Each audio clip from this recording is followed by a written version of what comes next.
Friends, colleagues, students and visitors, welcome to this very special lecture by Professor Miles Lewis entitled Architecture After Rome. My name's Julie Willis. I'm the Dean of the Faculty of Architecture, Building and Planning in the Melbourne School of Design here at the University of Melbourne. And I'll begin this evening's proceedings by acknowledging the traditional owners of the land in which this event is taking place, the land of the Wurundjeri people, and pay my respects to their elders and families, both past and present. We're very pleased to host Miles for tonight's lectures. Many of you in the audience will need no introduction to Miles at all or his work. From 1970, he was an academic here in the faculty, and I imagine he's taught many of you here tonight, including myself, during their time in architecture.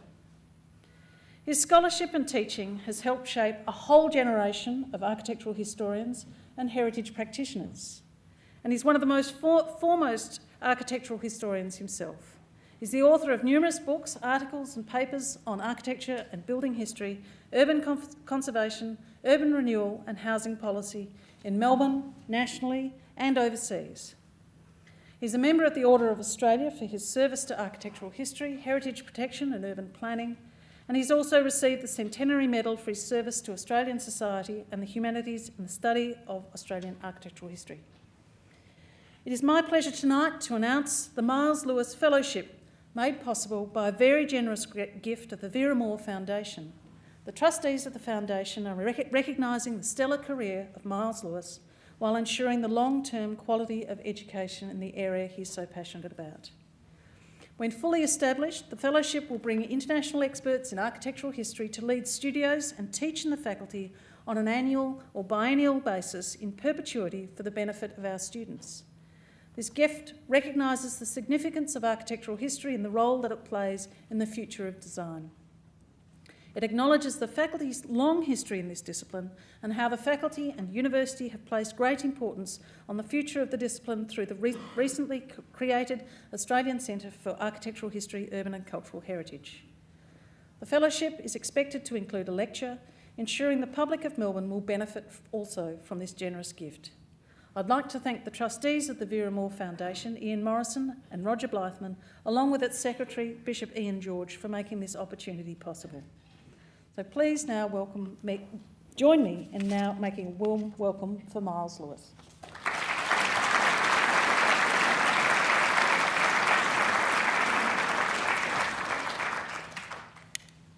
Thank you very much, Julie, and thank you all for coming. I see a conspectus of older friends and older students, not that the two are mutually exclusive necessarily, and thank you for being so patient. I'm not sure why we all were encouraged to come here half an hour beforehand and sit here, but I know there's a big problem of scalpers who have been making a killing this evening.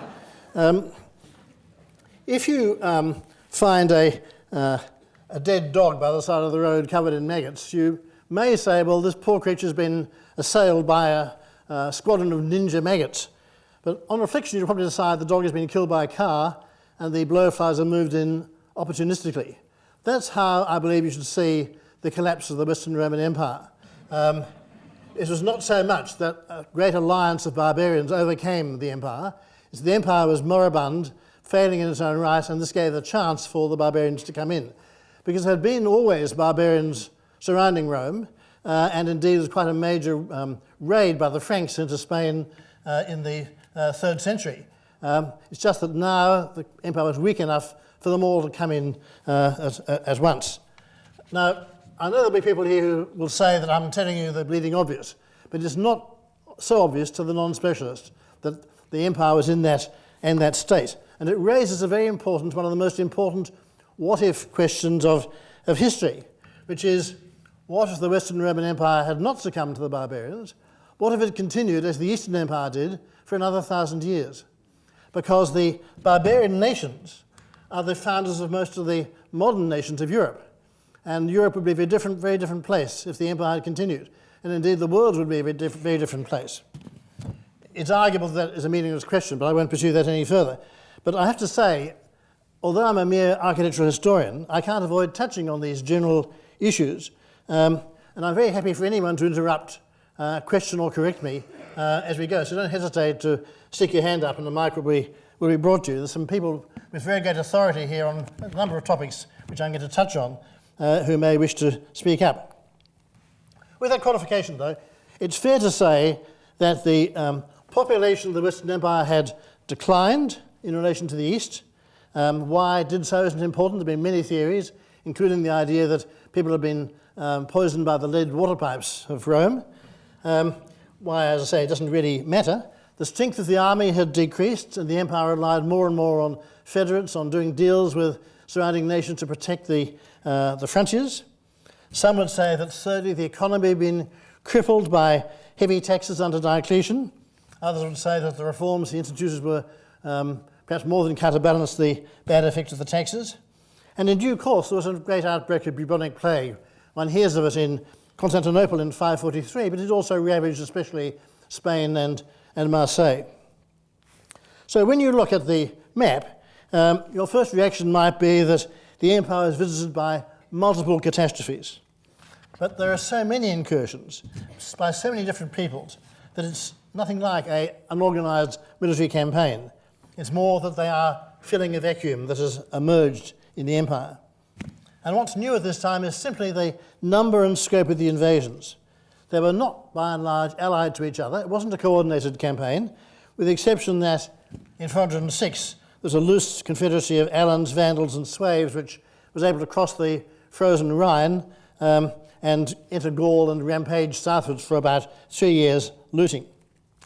Nevertheless, by and large, these people did not engage in destruction for its own sake, as the Mongols were to do later on in the east.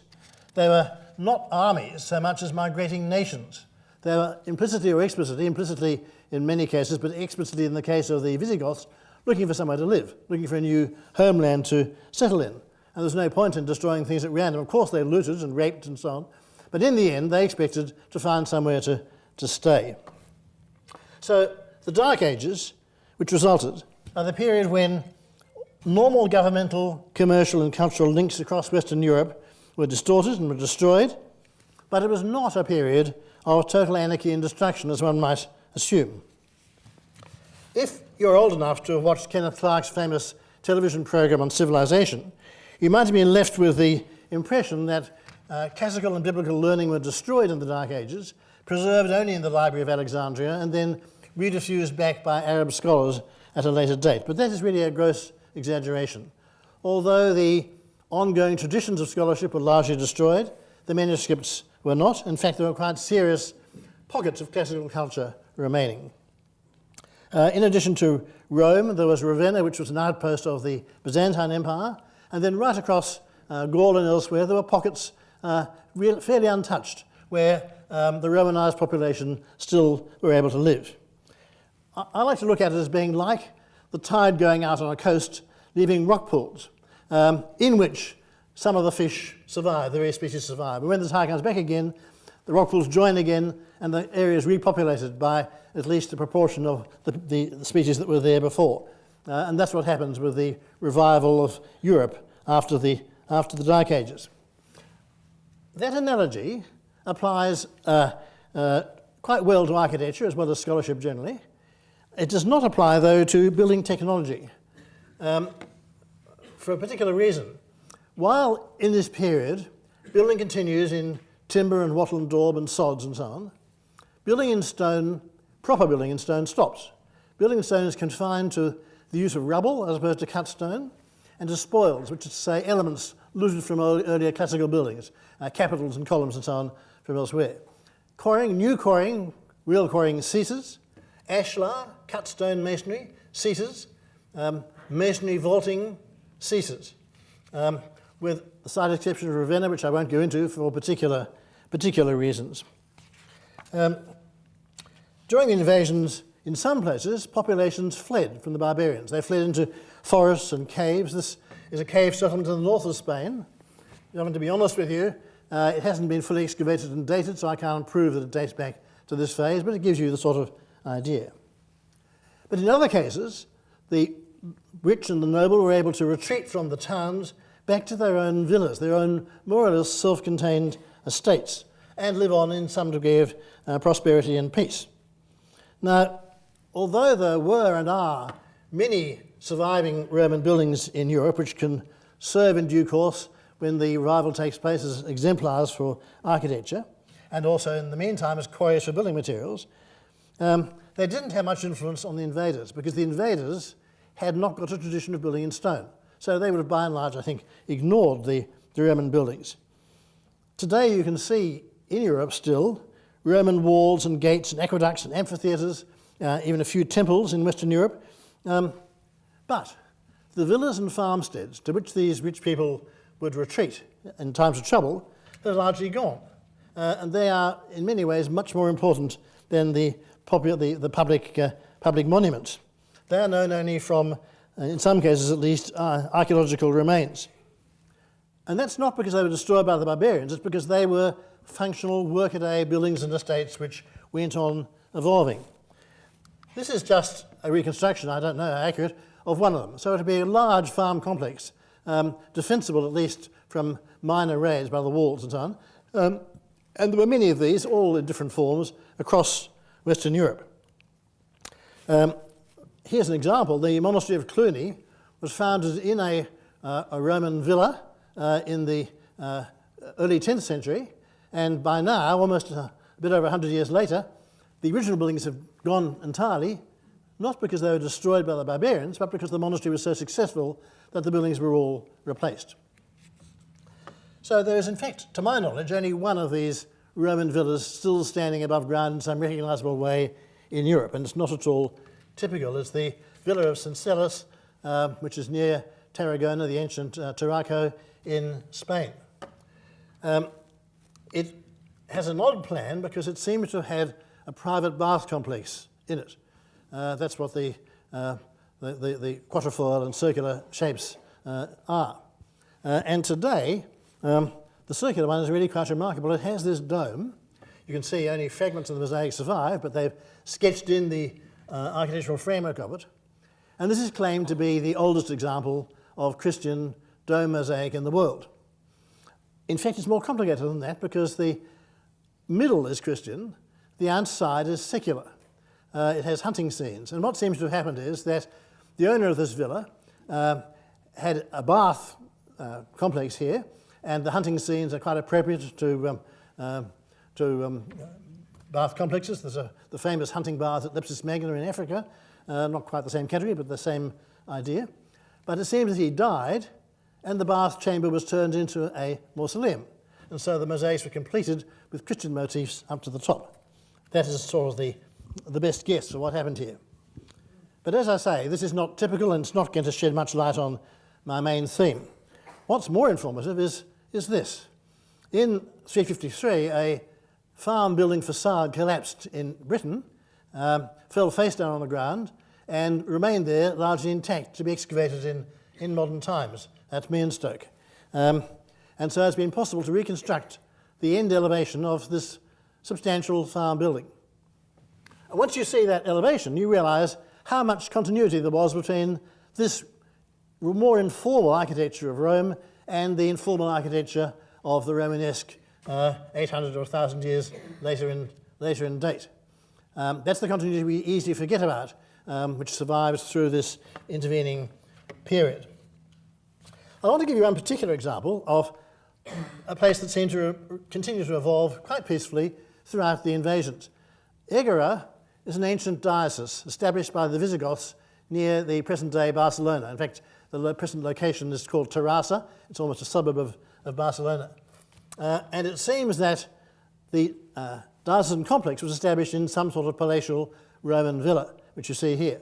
And already, at the left-hand side, you can see I've marked the baptistry, which has been added to it.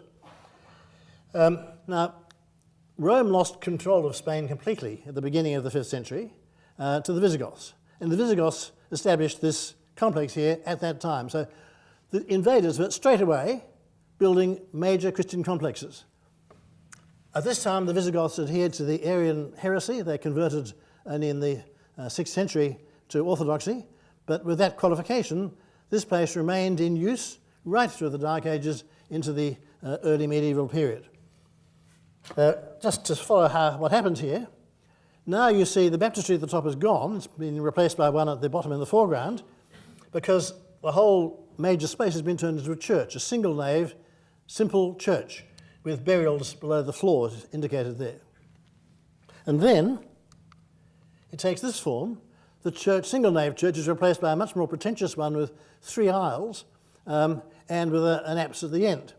Now, there are 2 important parts about this. The apse where the sanctuary is more than semicircular, quite unusual. In fact, almost without precedent. It's lobed, that shape, more than semicircular. And the church below has arcading arches running down, dividing the nave from the aisles.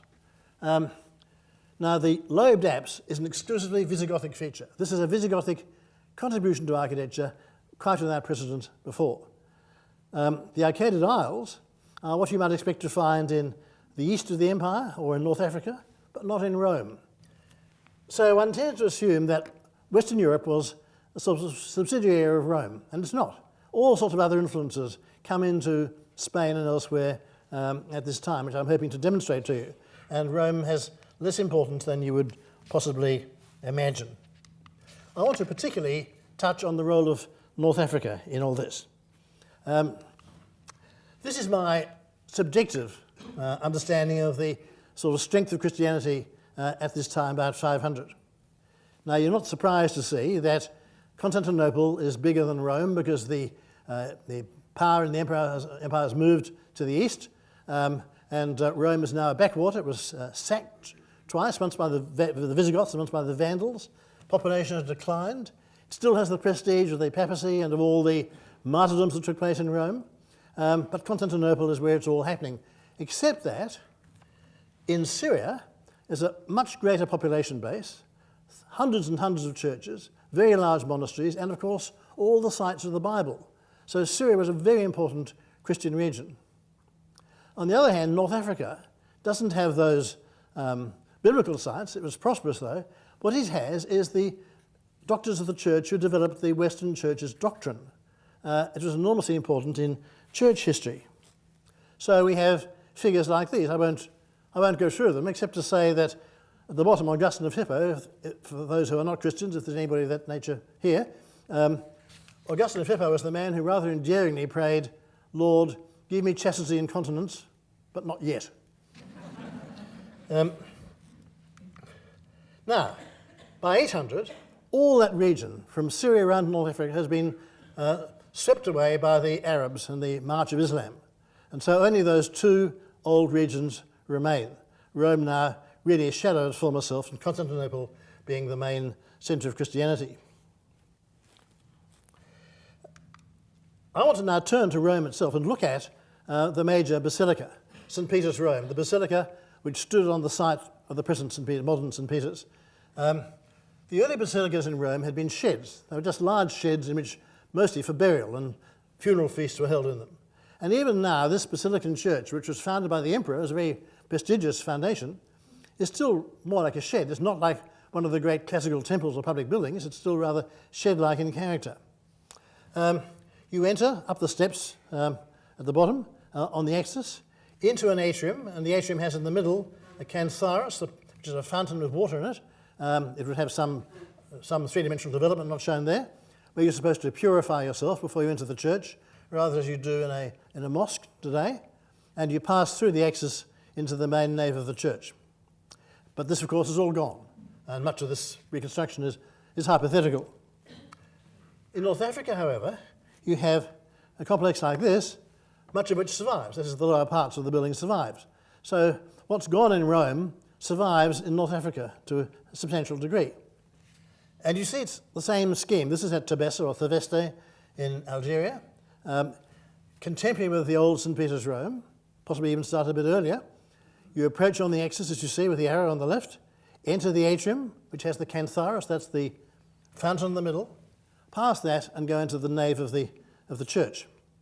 And today you can see the cantharus. May look pretty primitive, because of course it's all eroded away, but it had 4 columns, 4 shafts on the corners, and no doubt a canopy on top, and of course the water in the pool in the middle. You pass that and enter the nave of the church. And the nature of this church is really pretty significant. Here you are at the chancel, which is raised up slightly in the sanctuary at the end of the structure, and it has this elaborate nave ordinance. The side elevation of the nave is proper, serious architecture. No, this is no shed. This compares with buildings in Rome like the Basilica Julia much early on. You might say it's old-fashioned for that reason, but I would say it's important, substantial architecture showing the prosperity and the advancement of the church in North Africa as compared with Rome. And it tells us much more than that. Here you see the traces towards the east end of where panels slotted in. And this would be the chancel rail, the cancellaria, which ran across the church, and where the communicants would come and kneel to receive the elements of the Eucharist, the communion, and they slot into the ground, into the columns at either side. And also, at the east end, there are two column bases and columns at the sides showing that there was in fact a three-arched screen. So 3 arches ran across the end of the church. That might seem a trivial point to you, but it's not. It's a very important point because it doesn't occur in Rome or in the mainstream of Western churches, and it doesn't occur in the East. What occurs in the East? Here we are in Syria. Look at the green arrow at the bottom. This is the origin of the iconostasis. So there was there a complete screen, openings which at first would have probably curtains in them, later on images across them. And in the Eastern liturgy, the Mass took place behind the screen. It was the great mystery, the secret of the Eastern Church. So it was a more substantial barrier. It wasn't like the triple arches we saw at Tebessa. Here you see one surviving, restored in Athens. So as I say, those gaps would have probably had curtains at first, and later on images were hung there, and then in due course these evolve into the multi-story iconostases of the Greek Orthodox and the Russian Orthodox churches, with images going right up to the roof, 7 or 8 layers of them in many cases. So already we have marked out in North Africa a distinctive form of church east end. There it is with the triple arch screen marked there. Now, of course, in many cases, these have disappeared. That is, not only have the ruins been covered by earth and so on, even if you excavate them, often the bases have been removed. It's very hard to tell. So there are probably many more of these screens than one could find today. But there's plenty of evidence, nevertheless. The first evidence is this mosaic at Tabarka. That mosaic has been interpreted into the reconstruction below of this simple church, in which you see you march up the steps into the apse, and the triple arch screen divides that from the body of the church. So already at this stage, this is becoming a standard element. Here is one at Jamila in Algeria, where one of the column bases survives, showing this also had the triple arched screen. And here, a different sort of plan, but this is Orleansville in Algeria again, triple arched screen. So this is a novel North African contribution to Christian church planning. And it spreads to Spain. This is marching on in time a great deal, Santa Cristina de Lena in the Asturias. And later on, earlier on, it marches into Britain. So here are in England with the triple arch screen at Recalva in Kent and at Bradwell in Essex. And there are other examples in Britain as well. Now, if you told a British architectural historian that these planning details derived from North Africa, he would say you were mad. But there they are. They're in North Africa, Spain, England, and nowhere else. They have to be linked together. And these are the sorts of links which are ignored in most conventional history of this period. Now, I'm rattling on at a great pace, and I do really mean, if you want to question me or stop me, do so. The mic's ready to go around if you want to. I know I've got to go back to the Visigoths, who established that diocesan centre at Egara, or what is now the modern Terrassa.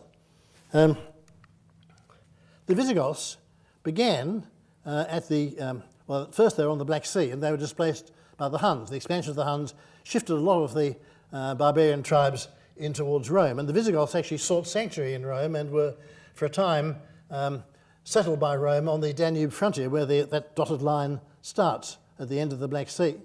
Then they broke out from that area again in 396, marched on further, demanding more and more secure land, and they finally, and we'll see in a moment, got to Italy and sacked Rome itself. But on their route, you see they're now passing up on that arrow through Dalmatia, through the side of perhaps modern Croatia. And in that area you find the traces of their architectural influences. Now this is a church in Georgia, this is ex-Soviet Georgia, not the American one, with a lobed apse. We saw the lobed shape at Egera before, and now you see this, it's inscribed in the thick wall, but the same more than semicircular shape of the apse, and it dates probably from the 4th century. And all around the Black Sea, and especially Anatolia, you'll find shapes like this, which I believe were picked up by the Visigoths as part of their culture and moved with them to Western Europe. There are these two shapes. The lobe is simply more than half circle, and the horseshoe straightens out. They are more or less interchangeable. They appear in the same places. The lobe tends to be a planning device, the horseshoe more an elevation of an arch, but they both occur in both locations. Now, as I said, we saw them, they got as far as Croatia, and here is a building there about a century after they passed through with this unusual lobed form in the arch. Not picked up by local architectural historians who haven't really thought about the fact that the Visigoths passed through their region. Now you see them marching on, the dotted line continuing, going into Italy, sacking Rome. They presented their demands at Rome, they were ignored, so they sacked the city in a rather respectful and gentle way, but nevertheless a great blow to Roman prestige.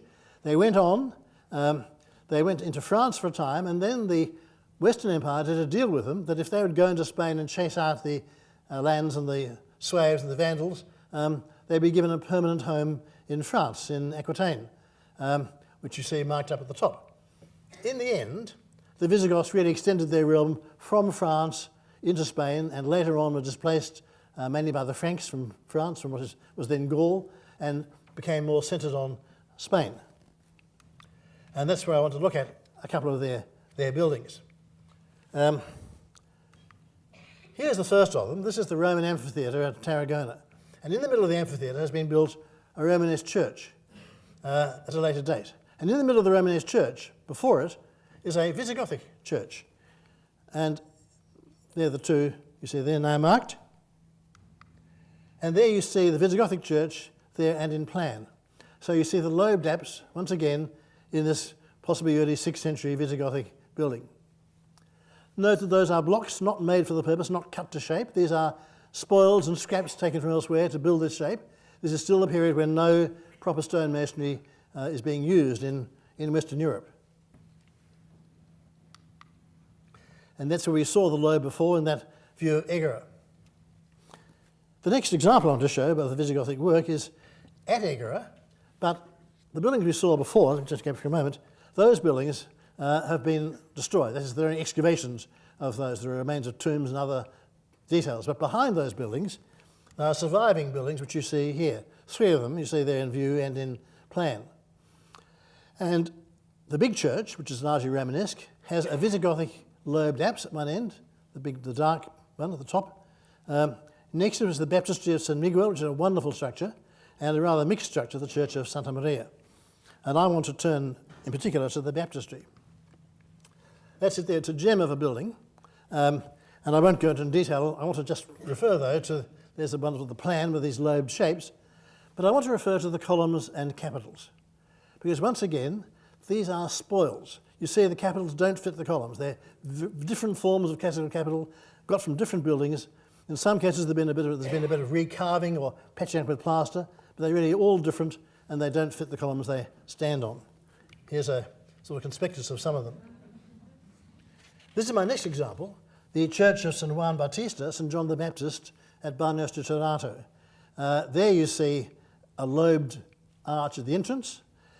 It's a rather deceptive view because when you look at the plan, it had actually porticos going around from that entrance around either side. There's the plan. And now you see something really quite remarkable. There is no apse, lobed or semicircular. There's only a rectangular projection at the east end, the ecclesiastical east end. And where that porticus is marked, these strange rectangular rooms which open off the main nave. Now the porticus becomes a big feature of the Visigothic period. Porticus, it's a Latin word which is the same in, rather oddly, the plural and the singular, but for a slight inflection.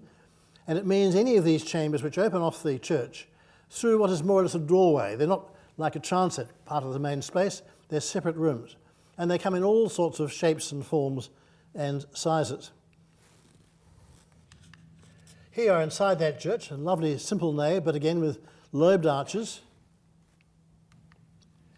And now the next church, St. Pedro della Nave, is just a little bit more sophisticated. This has actually been moved in modern times for a dam, but moved apparently with some degree of accuracy. And you're beginning to see here some of the stone seem to be properly cut. We're seeing the beginnings of a revival in stonemasonry in Spain in the second half of the 7th century. And again, you see the plan, an extraordinary plan with Porticus at the end and on either side. And the nave, which has a lovely interior with beautiful capitals like this. Now, this is quite novel Visigothic work. There's no real precedent for it. The form of the capital is what you would call a basket capital in Byzantium, but carved in a quite different way. Carved by drilling out, which is the Byzantine technique, rather than three-dimensional modelling. The top one shows Daniel in the lion's den with his hands up. The bottom one shows the sacrifice of Abraham. And then the blocks across the top have a rinceau pattern, which is that classical tendril form based on the grapevine going across it with birds in it. And you'll see, if you look closely, little bunches of grapes, which is the origin of that decorative motif. Really lovely and interesting and quite novel work. But the really remarkable thing about this building is the outside of it, because all these windows have arch tops, but they're not arches. They're cut through a piece of stone. And this is a very distinctive characteristic, which I want to prove to you comes from Syria.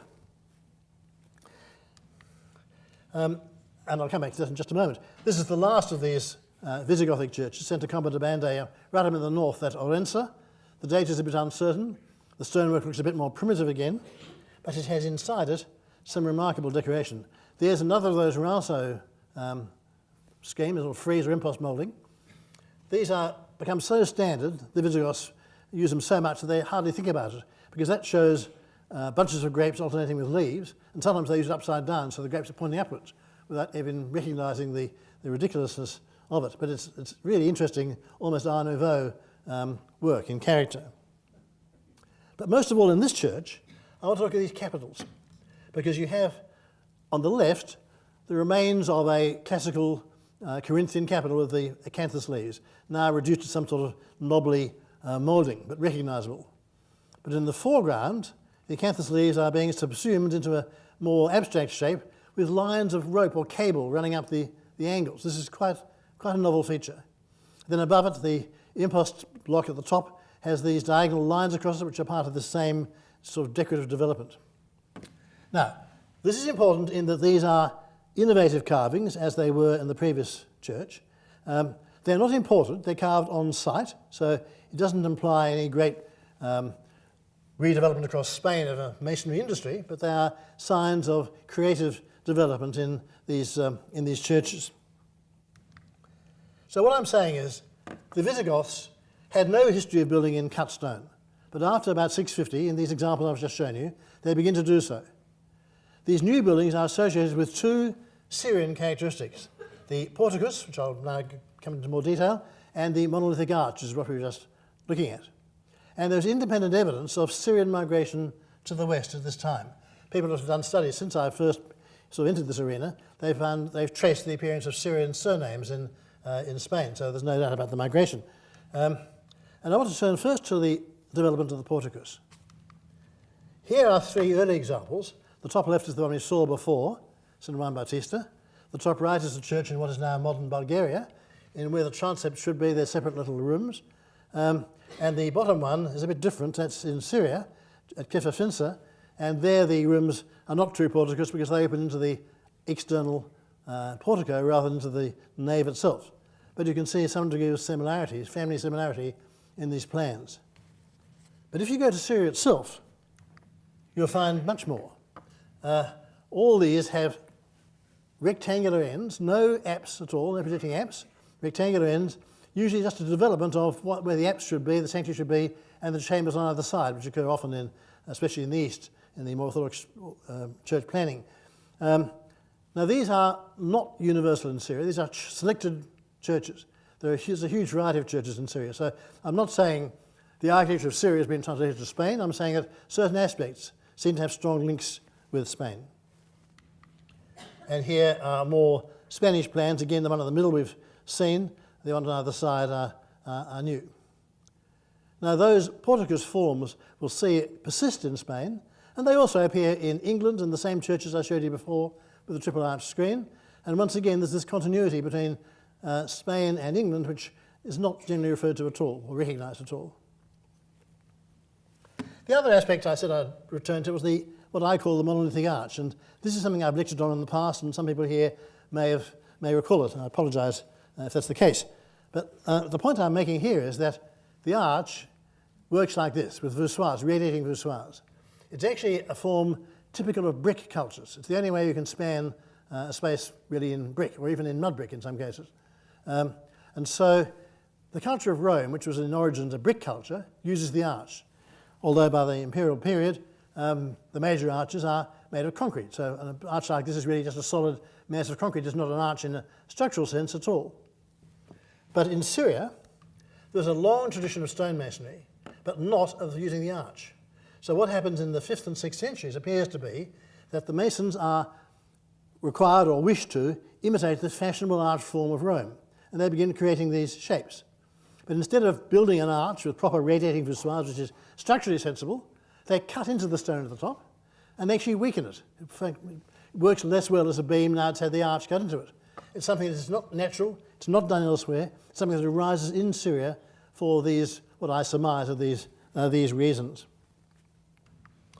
Now, that site we saw, those arches, was Sitarum, the one marked in yellow there in Syria. And what happens now is that the Persian Empire, you see just to the right, expands and conquers Syria, and that happens there, and Christians begin to flee to the west and to Spain in particular. And then after the Persians, quite soon, the Arabs come in and Islam covers the whole region.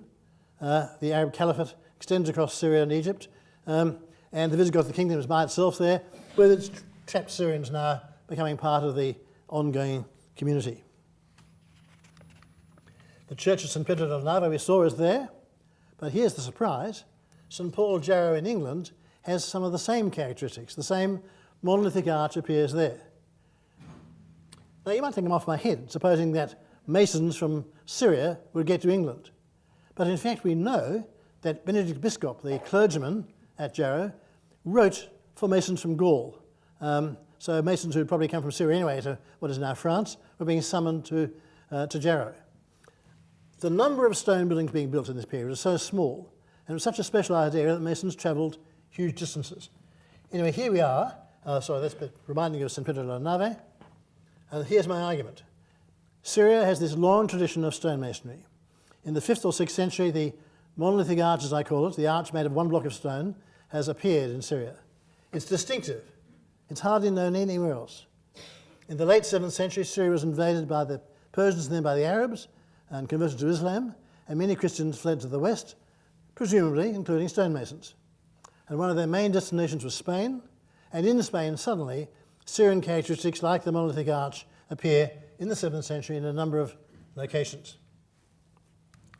But here you are now in Britain. These at Jarrow were two churches. They were linked together at a later date, but they were two separate churches. And the church on the left is the church for which Benedict Biscop sought the masons from Gaul. Note the porticus down the sides of the nave. The church on the right, that simple, small church on the right, survives today. And when you look at that, you find in the wall 3 windows with monolithic arches at the top, and that's below us a detail of the inside of one of them. And this becomes quite a standard Anglo-Saxon architectural form. There you see at Escombe, which is not that far away, and a number of other examples. H.M. Taylor, the authority on Anglo-Saxon architecture, calls it the megalithic arch. It doesn't make any sense, that just means a big stone, but I think monolithic, a single stone, is the more correct term for this sort of work. Now, back again to Spain. I now want to refer to the Asturias in the north of Spain. As you will know, the Arabs or the Moors from North Africa conquered almost the whole of Spain and dominated it for centuries. But the very top of Spain was not conquered. It's the kingdom of the Asturias, and next to it the Basque territory along the south side of the Bay of Biscay. The Asturias remained unconquered and in due course was the springboard for the reconquest by Christendom of Spain. So the reconquest then marched down steadily from the north down to the south until the Arabs were entirely removed from the peninsula. The Asturias is not like the rest of Spain. It's mountainous country, very wet and green, and it's more like Ireland than Spain. And because it's mountainous, that's why they're able to hold out there and avoid being conquered by the Arabs. It is, in a technical sense, the last outpost of the Visigoths. But in practice, the architecture is different. It was a very odd, remote place where refugees of all sorts congregated, and the architecture has its own quite distinctive and important quality. Here are some of the Asturian church plans. Complete family, again, all relying on the Porticus, none of them having a curved apse. I know some people here are not used to reading plans, but I think you can pick up that family connection. And I want to refer most of all to the church at the bottom left, San Julián de los Prados in Oviedo, because it has not only a remarkable plan form, there it is from the outside, but it has a complete suite of painted decoration inside. One is not allowed to take photographs of this, and adequate photographs haven't been published, so I'm putting together what I can find published with a few photographs I took illegally on 2 occasions, but I apologise for the mixed quality of them. Now, when you look at this decoration closely, you find it's Pompeian wall painting. You find you've got architectural pediments, broken pediments, you've got curtains in the openings and so on, very similar to much of the work in Pompeii. And how you explain that connection? It's almost impossible to account for it. There's some of the remains, not very clear in that view, but coming close you can see all that architectural treatment. There's a reconstruction of part of that triumphal arch, the other side of the so-called triumphal arch, which again, of course, is the triple arch screen we're familiar with, which seems to be so common right across Spain. And that pattern there is an abstracted reference back to classical coffering, where you have square and hexagonal recesses in the vault above your head, and this has been done in this decorative form. And a particular detail I'm interested in is this. On the left-hand side, you're seeing the underside of an arch, this is feet of an arch, and in that arch you have on one side a tazza, or classical bowl or cup, out of which rises this garland. I like to think it's laurel, but I can't really prove it's laurel. It rises to the top of the arch, and right in the middle of the top is a roundel, a medallion, and then it goes back down to the other side symmetrically. Now, this is a regular motif in this region for some reason. The one on the right you're seeing there is another church, largely destroyed, Santa Maria de Madonis, with the same form. As you can see, the traces, a bit of the tazza of the cup at the bottom of the fresco. And this occurs in a number of places, but it relates back to this. You see the very outside arch here. This is a baptistry in northern Italy at Albenga. And although you can only just make out the cup on the left-hand side, it rises in the same way, but instead of having a medallion at the top, it has a tablet. But it's undoubtedly the same motif. Once again, how could possibly a motif common in the north of Italy reach the north of Spain? We just don't know. There may be many intermediate examples. There may be a whole population of these we don't know about, but it's one of these mysteries. Throughout the Dark Ages and the immediate following early medieval period, these individual connections are so important and by and large are so little studied. Just to follow that slightly, here's that same motif turned into an abstract form. So you see the medallion at the centre has become a target, and the leaves have become sort of overlapping chevrons. And this is in one of the later Asturian churches, San Salvador de Valdedios, one of the many really lovely, charming buildings in this remote northern region. I'll show you a couple of others. This one has been largely rebuilt, but it's an important church, San Miguel de Lilo, outside Oviedo. And next to it is this building, which although it's called Santa Maria de Naranco, was not built as a church. This was one of the first secular buildings we were able to look at. It was in fact part of a royal palace complex. It seems to be possibly an audience hall, where more or less contemporary with the time is Charlemagne, who had a Sala Regia, an audience hall in his complex at Aix-la-Chapelle, and this is probably performing a similar function. It's an extraordinary structure. There you see the plan. It consists of one long room, and then at the end, 2 open porticos. On one side there are steps and an entrance, but it seems that probably on the other side there's a matching or similar arrangement, which is now gone. There's the end of the church, the south end of the church, and you see these really still quite crude shafts and capitals. But on either side, that fluting is a theme which is somewhat similar to things one finds again in Syria. I don't want to make any assertion of a connection, but it certainly is an interesting coincidence. And inside is what's most important of all, because now we have a church with a barrel vault. It's a concrete vault. Masonry vaulting, which had ceased in Western Europe, has now revived. And in this whole group of churches, although few of them have a vault as big as this, there are elements of barrel vaulting. And this church itself, well, first of all, you see the barrel vault, but also the interesting decorative motif. Below the arches, you have what looks like a strap hanging down with a medallion on it, like a medal on somebody's chest, perhaps. And although the work as a whole is fairly primitive, the medallions really are rather fine in character. There's one of them. Now you see the church in long section, and you see that long room, in fact, is above a crypt. And there's a whole similar space below, arched in what is not so much concrete, but more like conventional masonry. And again, crypts below the verandas at either end, the porticos at either end of the building. But most of all, I want to turn to this, the form of the capitals. You can no longer recognise a classical Corinthian capital here. It's now been reduced to a sort of prismatic form, and the bits of rope we saw before, working them up through the leafage, have now become the main theme, especially on the angles where the capital change, the planes intersect. This cabling or rope work up the angles. This is really totally novel, and it seems to be the invention probably of just one stonemason who worked in this area on this and one or two other buildings. There you are inside one of the end porticos, and you can see those capitals, and you can see below them strange spirally ornamented shafts. Now, although I can't tell you where this came from, there's a bit of an analogy with this Gaulish work on the right-hand side, this altar, which has rather similar character in those spiral shafts. So it may be that there was some Gaulish aesthetic extending into the north of Spain. Because of the changing boundaries of Christendom and Islam in Spain, hybrid cultures result. Hybrid Islamic Christian cultures result. There are two main ones. The Mozarabs are the Christians who were under the Arab rule. They were essentially, I suppose, Visigoths, or Visigothic dependent population under Arab rule, and they absorbed Arab characteristics while remaining Christians by belief. And when the reconquest began, these people were able to flee into the Christian territories, and they built buildings which are essentially Arab in character, but they're called Mozarab because these are the Christians influenced by the Arabs. And the first site I want to turn to is this one, Santiago de Peñalba, in a remote mountain region to the west of the province of Leon.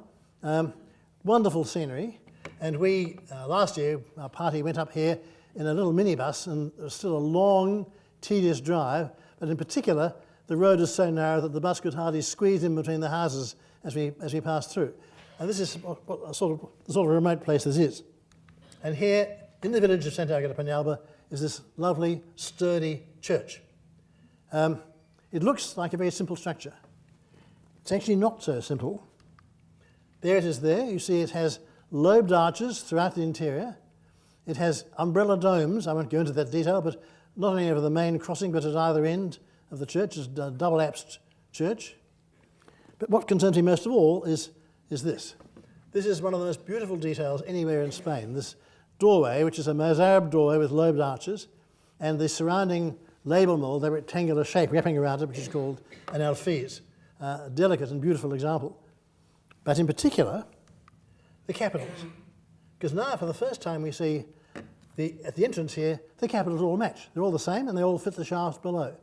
Now, the revival of masonry has got to this extent, where these capitals, which are, you can't make it out clearly there, but they're of grey marble, have been brought from some distant place because the same capitals appear in other locations.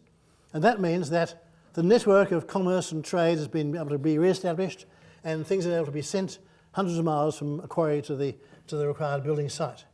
They perhaps clear the internal capitals, which are similar. And my second, the only other Mozarab building I want to show you, is the church of San Miguel de la Escalada. The portico is later, but behind that is an interesting church, triple-aisled church, which you see there, with lobed apses inscribed within the outside rectangular shape. And the nave is beautiful, a beautiful simple nave, but you see again the triple arch in lobed form extending across the east end. The triple arch has really become a dominating Spanish characteristic. Many examples haven't got it because it's gone, but probably most of them had it originally. And outside, in the portico, these capitals, again, now it looks as though the portico has been rebuilt or using recycled materials, because although it's got one of those beautiful grey marble capitals on the right, it doesn't fit the shaft below. But you can see it's the same essential pattern we saw at Penalba. The one on the left is the same stone, but simpler. Maybe it's the cheap version. I don't know why that different version occurs here. But where does this distinctive style of carving come from? Once again, I can't tell you, but it's important. Here's the nearest analogy I can find, a Hellenistic work in North Africa on the right-hand side. I don't suggest a connection in this case, but it's an interesting comparison to make. And the last topic I want to touch on is what's referred to as the first Romanesque. There is no such thing as the first Romanesque. Really, the Romanesque is the style which, as civilization more or less re-establishes itself in Europe, comes out naturally in many parts of Europe. But the first Romanesque is the style which is first recognised as spreading internationally in this period. And what happens is that it emerged in northern Italy in brick buildings influenced by Ravenna. And it produced this decorative form, which you see here at San Vincenzo and Prato in Milan. I won't go into all the details, but just note the pilaster strips, the strips running up the face of the wall, the gallery running around, the row of arches running around the end of the apse, the arcaded corbel table, that's those arches running around the small apse in the foreground below the eave, and then stepping up the gable at the top of the picture. These are all first Romanesque characteristics. And it occurs in campanile like this one at Pomposa, and it's then translated from brick into stone. And the Lombard stonemasons come to be enormously important internationally. So much so that the stonemason is called a Lombardus. If you want some stonework done, you summon a team of Lombardy from wherever the nearest place they may be at, not necessarily in Lombardy itself. And this style now, translated into stone, spreads across France into Spain. So you find it in these examples in France, Puisanesson and Saint-Trophy-Medal. Here, that gallery around the end of the apse occurs at Saint-Guillaume-le-Désert, which is an important monastic complex because it had a piece of the True Cross, so it was a very influential place. And then it passes from there across into Spain. So those are some of the sites in the north of Italy where this style is found. A couple of them in France, Puisanesson is marked there, and some of the first ones in Spain. But I want to turn in particular to the part of Spain nestling into the High Pyrenees, to the north, essentially, of Barcelona. Heading in that direction, you come across this church, St. Jaime de Frontanya. You see again the arcaded corbel table around the apse and the pilaster strips. And inside now, a massive barrel vault. So now you've got the fully re-established tradition of vaulting, but not in concrete like Rome, but in stonework like later medieval Europe, like the later Romanesque and Gothic buildings of Europe. But most of all, if you go on past that, a long way into the Pyrenees, into the remote valley, the Val de Bois, the Val de Bois, I should say, you find a whole range of churches. Now, what happened here was that this region in the Pyrenees was hardly touched by the Arabs. It was conquered, but then reconquered quite early on by forces from France with troops of Charlemagne allied with them. And amongst the leaders who reconquered the area were the Counts of Errol, who were given generous grants of land, and so these villages right up in the Pyrenees are under their control. And in every village they built or encouraged a Romanesque church, most of them in a Lombardic or first Romanesque style. And you can see, looking at this one here, how charming they are. Here's a couple more of them. 3 more again. And this is the best of all, the Church of St. Clemente at Taul, with its beautiful Lombardic campanile with the openings opening upwards, widening upwards as it rises, which is a Lombardic characteristic. The one thing that is not really Italian about this is the spreading roof. Italian churches tend to be of basilican section, that is, the nave is higher than the aisles. Spanish churches, at least early on, tend to have one spreading roof right across, and that's what occurs in this example. But it's a beautiful stone church, you see it there. In these churches are what are generally regarded as some of the best Romanesque fresco paintings in Europe, most of which have now been removed to the National Museum in Barcelona. And in this church was one of the really the most important of all, which is this one here, this Pantocrator fresco in the apse. And what this signifies is that now, I described the tide going out in Europe, the tides come back. These are now part of Romanesque Europe, not isolated, despite the remote location, not isolated culturally from the rest of Europe. And so really the cycle I've described has now been completed, and that's where I'll stop.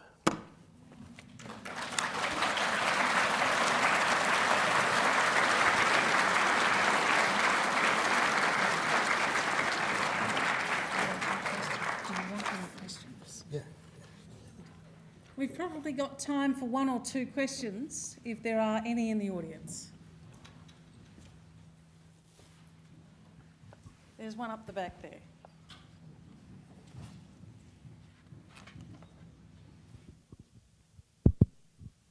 Thank you. Thank you for an excellent talk, Miles.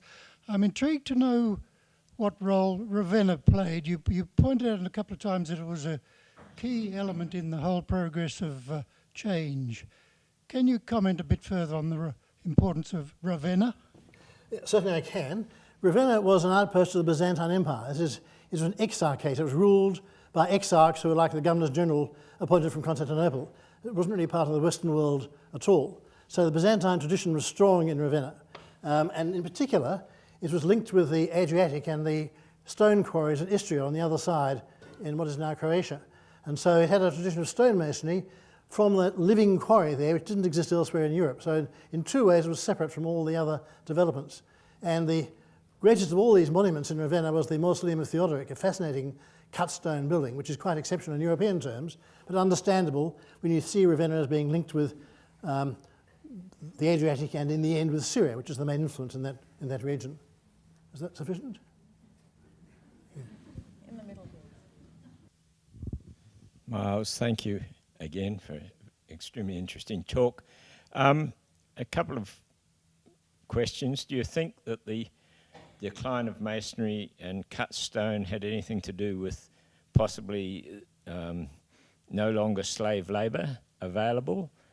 And my other question as an engineer is, what sort of concrete were they using later on? Was it a lime concrete? Did it have pozzolanic material in it? Have you any knowledge of what that later use of concrete and what they were using as a cementing material? Okay, the first question, slave labour, is hardly an issue. Slave labour was not normally used in Rome. Even today, people doubt it was really used in Egypt. It was more labour that became available seasonally. So I think most of the ancient architecture we can refer to is built by volunteers or paid workers of some sort, and there's no change in that respect. The concrete, I haven't seen any analysis of that concrete vault at Santa Maria del Naranco. It certainly would be lime. It's not Roman pozzolanic concrete. It's certainly primitive lime of some sort. I can't give any detail. I'm sorry, David. Thank you, Miles, so much for your most enlightening presentation. It is, as always, a great education to hear you speak. Thank you all for coming tonight. And if you have a few minutes on your way out, please do make your way up to the atrium on level 1 of this building, where we're currently presenting hundreds of student works as part of the end of semester exhibition MSDX. For some of you, this might be the first visit to ABP, and we'd love to welcome you to future events, so please check our website for more details. Thank you very much and good night.